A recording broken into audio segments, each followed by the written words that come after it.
Hi, I'm Bob Shaw. This is Arthur Tatum. Arthur Tatum. And I'm glad to be able to give this clock back to the museum. It's been fully restored. I've had the movement apart and replaced or made various parts as been required. And now it's in good working order again after being out of operation for how long? Oh, for quite a long time. I can't recall. Since 1776. Yes, it was made in around 1776, and I think for the last couple of years it hasn't been operational. Not fully. Well, we have a little thing here that says this is a priceless Bermudian historical item. It was made by Thomas Blatchley of St. George's, who advertised himself in the Bermuda Gazette on October the 30th, 1787. As a clock and watchmaker, silversmith and engraver from England, the clock has a silvered brass face inscribed Thomas Blatchley and Bermudu. The spelling of the item may have been intentional to avoid using Bermuda, which was crown copyrighted, and after Blatchley died, his business was taken over by French-born silversmith Peter Palais, whose work was featured in the Society's silver collection inside.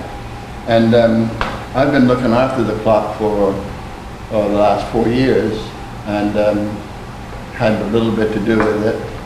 And I'm glad to see it back in its place.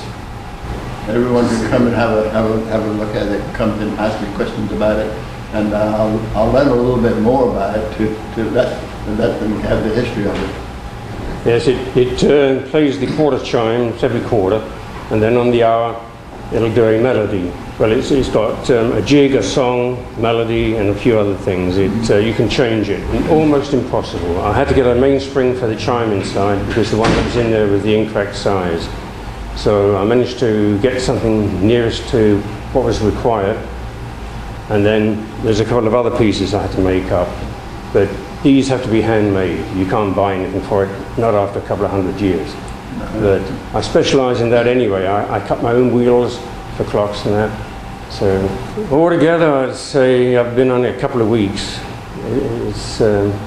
It's not a job you can rush, and it takes time to clean every individual part. I polish all the brass work, all the steel work, all the screws. Everything's all hand polished. Only the condition of it. I was surprised by the poor condition of it, as I was instructed that it had been, or I was informed that it had been repaired in the recent years. But I've got pictures of that to show what it was like. It's a real antique. It's a nice movement though, very nice movement.